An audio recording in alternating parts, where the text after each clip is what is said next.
श्री संत नामदेव महाराज चरित्र भाग 5. आता नामदेवाची कीर्ती खूप लांबपर्यंत पसरली होती. नामदेव हा पांडुरंगाचा एकुलता एक लाडका भक्त म्हणून मानले जात होते. त्यावेळच्या संतांच्या मध्येही नामदेवाचे नाव आदराने घ्यायचे. नामदेव विठ्ठलाचे महान भक्त होते. त्यांची भक्ती अतिशय पवित्र होती, निर्मळ होते. सर्व गोष्टींमध्ये नामदेवाच्या मनात खोल कुठेतरी मीचे म्हणजे अहमचे बीज पडले होते. त्याचा वृक्ष होऊ द्यायचा नव्हता. पण त्याचे मुख्य म्हणजे नामदेवांना अद्याप सद्गुरू भेटला नव्हता. त्यांना आत्मज्ञानाचा अनुभव आलेला नव्हता. ते म्हणत, सर्व सुख मज आहे पांडुरंगी, जाणे कवन्या लागी कवन्या ठाया. पण स्वतः विठ्ठलाने दृष्टांत देऊन नामदेवांना सहवासात घेण्यास सांगितले. संत ज्ञानेश्वर निवृत्तीनाथ, सोपान, मुक्ता ही तीर्थयात्रा करीत पंढरपुराला आले. तेथे ज्ञानदेवांनी नामदेवांना आपल्याबरोबर तीर्थयात्रेस येण्याची विनंती केली. कारण ज्ञानदेव मोठ्या युक्तीने त्यांना आत्मज्ञान अद्याप झाले नाही हे पटवून देणार होते. इकडे नामदेवांना हे साक्षात विठ्ठलाने ज्ञानदेवाचा सहवास घेण्यास सांगितले होते. म्हणून मग नामदेव त्यांच्यासोबत जाण्यास तयार झाले. हिंडत हिंडत ही सर्व मंडळी गोरोबा काकांच्या गावी आली. गोरोबा विठ्ठलाचे नाव घेत मडकी घडवत होते. एका हातात थापटणे घेऊन दुसऱ्या हाताने मडके घेऊन थापटून आकार व्यवस्थित करीत होते.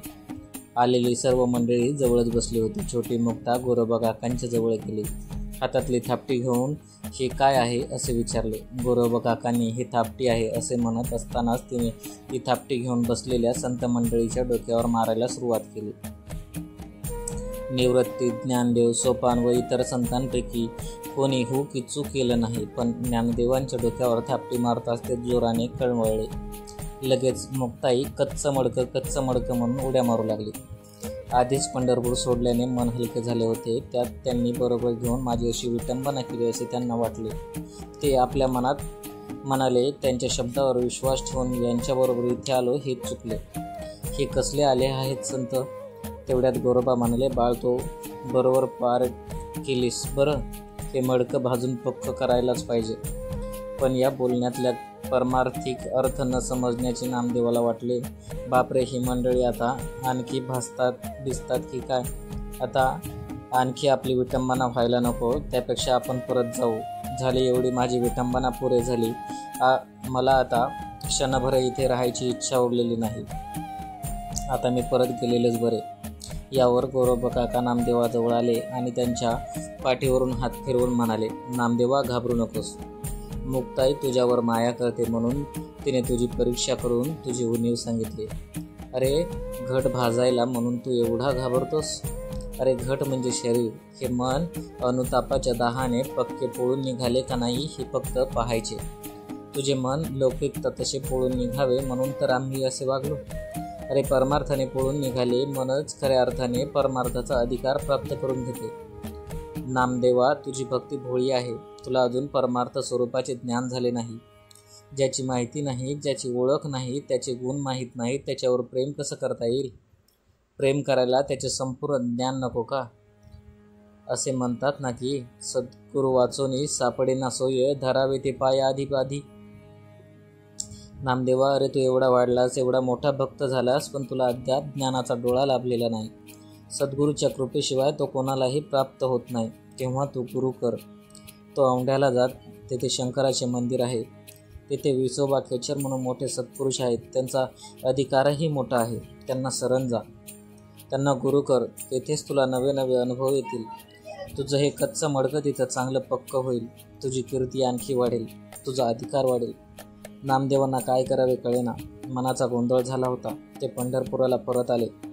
पांडुरंगाला साकडे घातले. काय करू म्हणून विचारले. पांडुरंगाने दृष्टांत दिला. पांडुरंग म्हणाले, अरे नामदेवा, साक्षात ज्ञानदेवाने गोरोबा काकांनी तुला जे सांगितले ते सत्य आहे. हे तू जाण. जा. त्यांनी मार्ग दाखवल्याप्रमाणे विसोबा खेचर यांच्याकडे जा. तेच तुझं कल्याण करतील. आता नामदेवाचं मन शांत झालं. विसोबा खेचराकडे जाऊन त्यांना गुरु करून घेण्याचा त्याच्या मनात निश्चय केला. विसोबा खेचर त्यांना ज्ञानदेवाच्या मार्गदर्शनाप्रमाणे आणि विठ्ठलाच्या आदेशाप्रमाणे गुरु करण्याचे निश्चित झाल्यावर गुरुवार अमृत सिद्धीचा योग साधून नामदेव गोदावरीच्या तीरावर असलेल्या औंढा नागनाथ या गावी आले. कारण गोरोबा काकांच्या सांगण्याप्रमाणे केवळ सगुण मूर्तीचा ध्यास हीच खरी भक्ती, हीच जीवनाची कृतार्थता, हे त्यांचे मत बदलू लागले होते. अनुभवाचे प्रश्न विचारून ज्ञानदेव व त्यांच्याबरोबरच्या संतांनी नामदेवांना अंतर्मुख केले होते. त्यामुळे त्यांच्यात असलेल्या अज्ञान त्यांना कळून आले होते. म्हणून गुरुच्या शोधात ते औंढ्या नागनाथ येथे पोहोचले होते. गावात पोहोचतात त्यांनी चौकशी केली, विसोबा खेचर कुठे आहेत? तेव्हा लोकांनी सांगितले, तिकडे शंकराच्या देवळात पडले असतील, तेथे पहा. नामदेव शंकराच्या देवळात गेले. ते म्हणतात ना, आधी आपण देवाचे दर्शन घेऊया, मग इथे आपणास सद्गुरू विसोबा खेचरांचा शोध घेऊ. नामदेवाने गाभाऱ्यात पाऊल टाकले आणि ते दृश्य पाहून त्यांना किळस आणि राग एकदम आले. कारण एक अगदी म्हातारा कुष्ठरोगी होता. त्याच्या जखमातून रक्त वाहत होते. दाढी मिशा वाढल्या होत्या, केसाच्या जटा वाढल्या होत्या, हातापायाची नखे वाढलेली होती, नाकातून डोळ्यातून घाण आलेली होती आणि हा म्हातारा चक्क महादेवाच्या पिंडीवर आपले दोन्ही पाय ठेवून झोपला होता. सर्वत्र माशा म्हणत होत्या. त्याच्या अंगाचा घाण वास लांबूनच येत होता. नामदेव म्हणाला, अहो बाबा, ही काय झोपायची जागा आहे आणि तुम्ही खुशाल देवाच्या पिंडीवर पाय ठेवून झोपला आहात की? जरा पाय बाजूला घ्या, मला दर्शन घ्यायचे आहे. म्हातारा म्हणाला, बाप रे, तू माझी स्थिती पाहतोयस? मी इतका म्हातारा आहे आणि दुखण्याने अशक्त झालो आहे की माझा पायच, हात सुद्धा नुसत्या जागच्या जागी सुद्धा हलविता येत नाही. तर मी स्वतः पाय उचलून दुसरीकडे कसा ठेवू शकेन? माझ्यावर कृपा कर आणि तूच माझे पाय उचलून बाजूला काढून ठेव. नामदेवाने धोत्राचा ओचा खेचला आणि पिंडीवरचे पाय धरून बाजूला ठेवले. हाताला घाण लागली का ते पाहत होता. एवढ्यात त्याने पाहिले की तेथे पायाखाली पिंडी होती. त्याला नवलच वाटले. त्याने पाय उचलून दुसरीकडे ठेवले तर तेथेही म्हाताऱ्याच्या पायाखाली पिंडी झाली. नामदेव कितीतरी वेळा असे पाय बाजूला ठेवत होता आणि तिथे त्या म्हाताऱ्याच्या पायाखाली शंकराची पिंडी होत होती. नामा पाहे अवघा जिकडे तिकडे देव, कोठे रीता ठाव न देखेची. गाभाऱ्यातील सर्वच जागा पिंडींनी भरून गेली. नामदेवाने ओळखले की हा कोणी सामान्य म्हातारा नाही, तर आपणच सांगितलेल्या अधिकारी श्रेष्ठ सद्गुरू विसोबा खेचर हेच असावेत. त्यांच्या सामर्थ्यानेच हे सारे विश्वच शिवमय झाल्याचा प्रत्यय आला. त्यांच्या आंधळ्या भक्तीला डोळे फुटले. हे सारे चराचर विश्वरूप परमात्म्याचे भरून गेल्याचे दिसू लागले. दैत्य संपले. नामदेवाने सद्गुरू महाराज म्हणून त्यांचे पाय धरले. श्रवणी सांगतली मात मस्तकी ठेविला हात, पदपिंडा विवर्जित केला नामा, सांगितले गुज दाखविले निज. गुरुचे चरण स्पर्श करताना भावविवश होऊन नामदेवाने डोळे मिटले होते. त्यांनी डोळे उघडले आणि पाहत होतं काय समोर तेजपूज्य भरदार देहयष्टीचे गुरुनाथ उभे आहेत. त्यांचा हात मस्तकी आहे. त्यांना धन्य झाल्यासारखे वाटले. मग सद्गुरू नामदेवांना म्हणाले, नामदेवा, देवा विना ठाव रीता कुठे आहे? विचारून पाहे नामदेवा. यानंतर सद्गुरूंनी नामदेवांना परमेश्वराच्या सर्व साक्षीचा उपदेश दिला.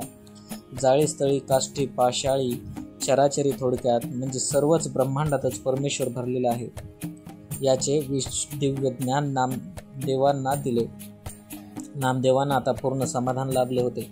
सद्गुरूबद्दल आपल्या मनातील कृतज्ञता व्यक्त करताना नामदेव म्हणतात, सद्गुरू नायके पूर्ण कृपा केली, निज वस्तू दाखविली माझी मज, माझे सुख मज दाविले डोळा, दिधली प्रेमकळा ज्ञानमुद्रा, तया उतराई व्हावे कवन्या गुणे, जन्मा नाही येणे ऐसे केले, नामा म्हणे की दाविली सोय, न विसरावे पाय विसोबाचे. विसोबा खेचरामुळे आपले जीवन कृतार्थ झाले असे नामदेव सांगतात. त्याचे वर्णन त्यांनी आपल्या अभंगात केले आहे. सद्गुरू सारिका सोयरा जीवलगा, तोडीला उद्वेग संसारीचा, काय उतराई हो कवन्या गुणे, जन्मा नाही येणे ऐसे केले, डोळी याचा डोळा उघडला जेणे, लेवविलेलेने आनंदाचे. सद्गुरूमुळेच आपल्याला परमेश्वराच्या सर्व साक्षीत्वाचा साक्षात्कार झाला असे सांगताना नामदेव महाराज म्हणतात, सुखाचा सुखतरू सद्गुरू खेचर स्वरूप साक्षात्कार दाखविला, विठ्ठल पाहता मावळले मन, ध्यानी भरले नयन तन्मय झाले, नेमाले मी माझे होते ते मजपाशी, जळे जळ गिळिले जयापरी, तेथे आनंद आनंदू ओवाळाला परमानंदू, नाम्या झाला बोधू विठ्ठल नामे. एवढ्या मोठ्या श्रेष्ठ देवाचा सर्वात लाडका असलेला संत नामदेवांना एवढ्या अधिकाराने गुरुपदेश देणारा विसोबा खेचर होते तरी कोण? आपल्याला माहिती आहे की आळंदीत आईवडिलाच्या पोरक्या झालेल्या निवृत्तीत ज्ञानदेव, सोपान आणि मुक्ताबाई या भावंडांना त्रास देणारा एक ब्राह्मण आळंदीत राहत होता. त्याचं नाव होतं विसोबा चाटी. त्यांनीच मुक्ताई मांडे करण्यासाठी खापर आणायला गेली असता घेतलेले खापर फोडले व पुन्हा खापर देऊ नका म्हणून कुंभाराला दम दिला. मग योग सामर्थ्याने ज्ञानेश्वराची पाठ लाल करून त्यावर मुक्ताईने मांडे भाजले. मग त्यांनी या भावंडाची क्षमा मागितली. ज्ञानदेवाच्या प्रभावामुळे त्यांना मोठा परमार्थिक अधिकार प्राप्त झाला. मग सोपानदेवांनी त्यांना गुरोपदेश करून त्यांचे शिष्यत्व केले.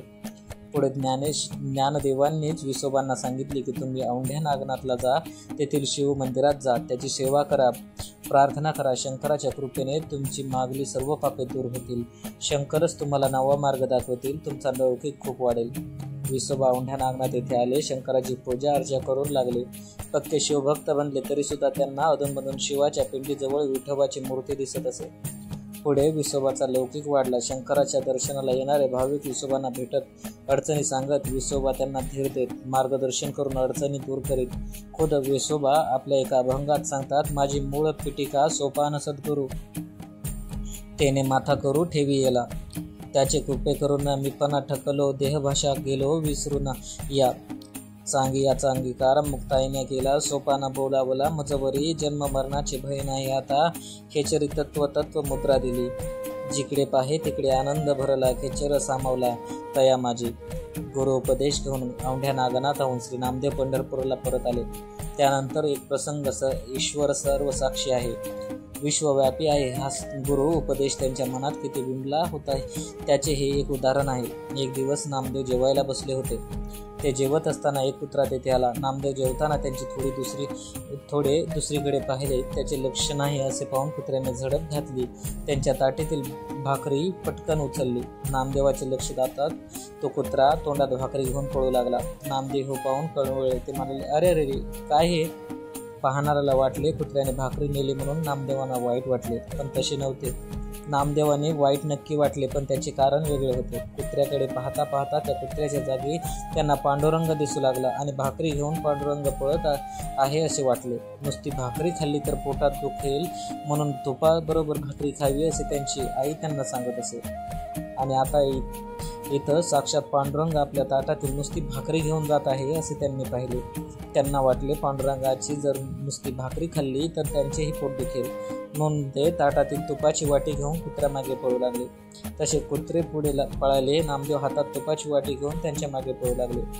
आईने हे पाहिले. तिला वाटले कुत्र्याने ताटातील भाकरी नेली म्हणून नामदेव त्याच्या मागे पळतोय. तिने नामदेवाला हाक मारली आणि म्हणाले, अरे नामदेवा, जाऊ दे, कुत्र्याने नेली तर नेऊ दे. भाकरी त्याच्या तोंडात कशाला काढून घ्यायला पाहिजे? इकडे ये, मी तुला दुसरी भाकरी करून देते, चल ये लवकर.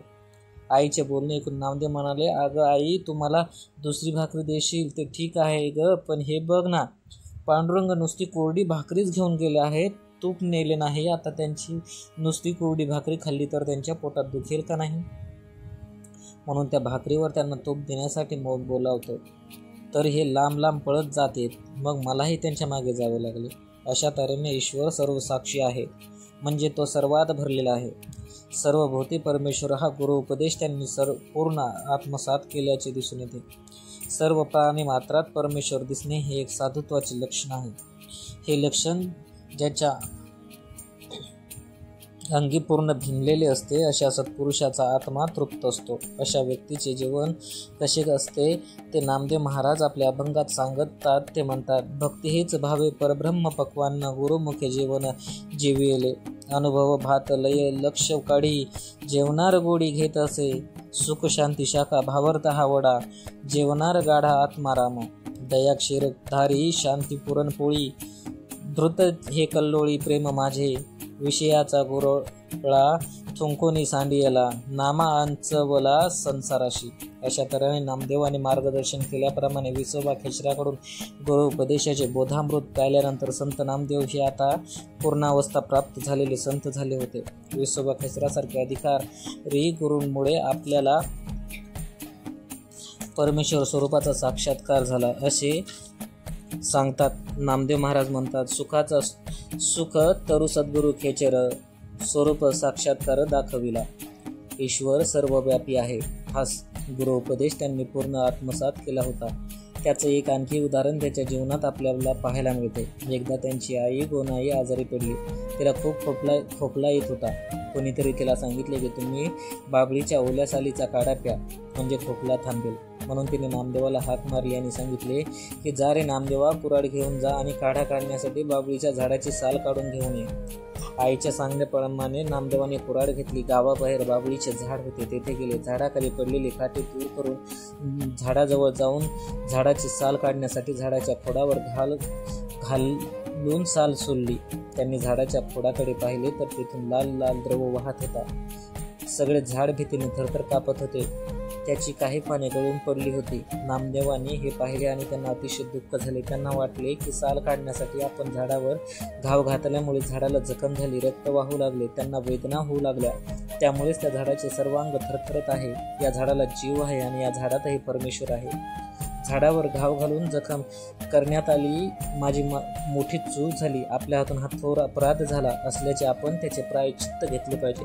प्रायश्चित्त घेण्यासाठी त्याने आपल्या पायावर कुऱ्हाड मारून घेतली. झाडाची जेवढी साल सोडून काढली होती तेवढीच आपल्या पायाची चामडी सोलून काढली. सगळा पाय रक्तबंबाळ झाला. भयंकर वेदनेने त्याचे सर्वांग लटपट कापू लागले. भळभळ रक्त वाहत होते. असह्य वेदना होत होत्या. पण आपण घाव घातलेल्या झाडाला ही अशीच वेदना होत आहे, मग ते कसे गुपचूप वेदना सहन करीत आहेत असे म्हणून ते गुपचूप वेदना सहन करण्याचा प्रयत्न करू लागले. पण शेवटी माणूस हा माणूसच आहे. त्यांच्या सहनशीलतेलाही मर्यादा असतात. अतिरिक्त वस्त्रस्राव आणि रक्तस्राव आणि असह्य वेदना यांनी अखेर नामदेव बेशुद्ध पडले. नामदेवाची ही स्थिती श्री पांडुरंगाची लक्षात आली. तत्क्षणी ते प्रगट झाले. नामदेवाच्या पायातून भळभळ रक्त वाहत असलेले त्यांनी झाडावर जिथे नामदेवांची घाव घातला होता तेथे लाल रंगाचा चिकट द्राव वाहत असल्याने पांडुरंगाने पाहिले. नामदेवाचे मन श्री विठ्ठलांना कळून चुकले होते. त्यांनी आपला कृपाळू हात झाडाच्या खोडावर फिरवला आणि नामदेवाच्या जखमी पायावरून सुद्धा फिरवला आणि चमत्कार दिसला. झाडाचे खोड आता पहिल्यासारखे झाले होते. पाय सुद्धा पहिल्यासारखा चांगला झाला होता. आता रक्ताच्या धारा वाहत नव्हत्या. जखम झाल्याची थोडीशीही खून दिसत नव्हती. हळूवार स्पर्शाने नामदेवाने डोळे उघडून पाहिले. ते आता चांगले शुद्धीवर आले होते. उठून बसले. ते पहिल्यांदा बाबळीच्या झाडाकडे पाहिले.